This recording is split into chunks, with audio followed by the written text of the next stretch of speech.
What's going on, guys? WillyBro52 here with the second episode to Road to Becoming a Better Yu-Gi-Oh player. And today, as you guys can see, we'll be talking about the aspects of both Gorz and Tragodeia.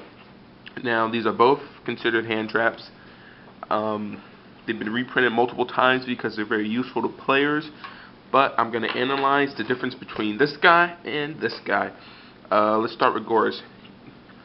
Gorz is a fiend monster, of course dark, with 7 stars, and it activates from the hand by when you take battle damage, you summon Gorz, and you have the ability to summon a token from the amount of damage you took if it's basically if it was battle damage. And its second effect is if you took like an effect type of like point loss, like let's say someone hits you with a Ukazi, you could summon the Gorz and you could summon it down. And then there's the Tragodeia effect. Tragodeia's effect is when you take battle damage, you can summon Tragodeia. Now these both can be easily summoned from the hand, but Tragodeia gets the first point because Tragodeia can be summoned when you have cards on the field. Gorz, the only problem about Gorz is you cannot summon Gorz by the special effect if you control another monster or you control any type of card. Field spell, whatever card on the field, you must have an open field to play Gorz. So in aspects, Gorz can sometimes be dead in the hand, while Tragodeia can always be liable in the hand. But how these two counteract is Gorz, you can summon it by both battle damage or by an effect damage. Tragodeia must be by battle damage, so Gorz gets a point in that category. Now let's read Tragodeia's second effect. Tragodeia's second effect is you can discard a card from your hand to take control of a monster with the same level as the card you discarded, and Tragodeia becomes the same level. So Tragodeia leads into a lot of good Exceed plays. You can tribute a Tour Guide or a Reaper or any dead card in your hand to possibly taking control of another one of your opponent's card. So Tragodeia gets a point in that category. But with Gorz is an automatic 2700 beat stick. With Tragodeia, it depends on how many cards you have in your hand. So if you've already extended to the board and you have 2 to 3 cards, Tragodeia only gets 600 attacking defense for every card. So that can be a downfall to Tragodeia if you've already extended and somehow they found a way to get past it. So which one should you run in your deck? It's an either or. They both have their aspects. More people run Gorz, no, hands down. If you go to a local event or you go to any event, more people run Gorz because of the fact that it's a game changer. It's an automatic 2700 beat sig, and if you're going to a locals in a tournament, you're not really committing too much to the field because you know how important field presence is. So Gorz overshadows Tragodeia in that aspect, but they're both very good liable cards. Tragodeia can become a potential 3600 beat stick, while Gorz can only become a 2700. But Gorz also gives you more field presence as you can summon a token. So I think when Konami was making these cards, they found ways that these cards counteract each other.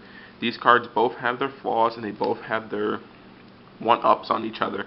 They're both vying for a spot basically in your deck, and I'm here to tell you which one to pick. And I say run both. I know you guys want to hear me say pick a Tragodeia, pick a Gorz, but I feel if you're running a competitive deck, you could run both. You should run both. Gorz is not a bad option, and Tragodeia is not a bad option. Yes, Gorz is run if you look at a lot of pro players, a lot of regular players, Gorz is almost in everyone's deck, almost 99% of the time. Tragodeia is like only in 10% of people in the deck.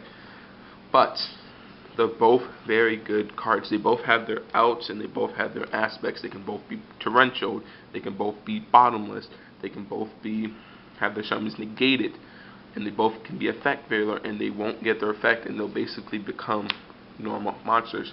Now onto the aspect of whether you should run both. Effect veiler. Let's talk about effect veiler's effect on these cards. When you have Tragodeia and you effect veiler, it doesn't get its effect. for that turn. You can't get the 600 points for, 600 attack points for every card in your hand, and you can't use this effect to discard a card from your hand. Gorz, Effect Veiler does not negate the summon of Gorz. You can still summon the Gorz, and it's still a 2700 beat stick. And if they Effect Veiler, unfortunately, you can't get your token. So those are the two downfall aspects on Effect Veiler to both Gorz and Tragodeia, where Effect Veiler, a Tragodeia is more bigger than Effect Veiling a Gorz. So, in my opinion, as a not a pro player, but as someone, if you're going on a tournament or locals, run Gorz. Gorz is your best option because of the fact that it gives you field presence with a 2700 beat stick, and it's more reliable. I did say you can run both. So for local competitors, run Gorz. But if you're playing a fun deck, or you're playing just for fun, or to have a chance, and some decks actually do run good Tragodeia, like Heretics and Anti-Meta, where you don't want to, where Heretics like to sit back and then they like to explode, where Anti-Meta likes to just go card for card and just keep a lot of cards in their hand to have that card presence.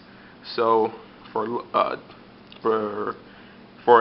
more, I want to say, for a more competitive player, Gorz is your best option. For a more fun player, Tragodeia is your option. But you know what? I think Konami says it's alright. They can both coexist with each other. They're both fiends, they're both darks, they both have over 6 level stars, and they're both great. So I feel that you should run both. If you're having a fun deck, run Tragodeia. If you're having a competitive deck, run Gorz. So this was the second episode to Road to Becoming a Better Yu-Gi-Oh player. This was the second episode. So I just want to make sure to. Oh yeah. Also, we have a Ghost Gorz here, just to let you guys know that we're trying to sell. And also check out my trade binder I posted up. I have a lot of good cards to sell, like tour guides and other things. I'll go 10 for this Gorz. But this is not the important part of this video.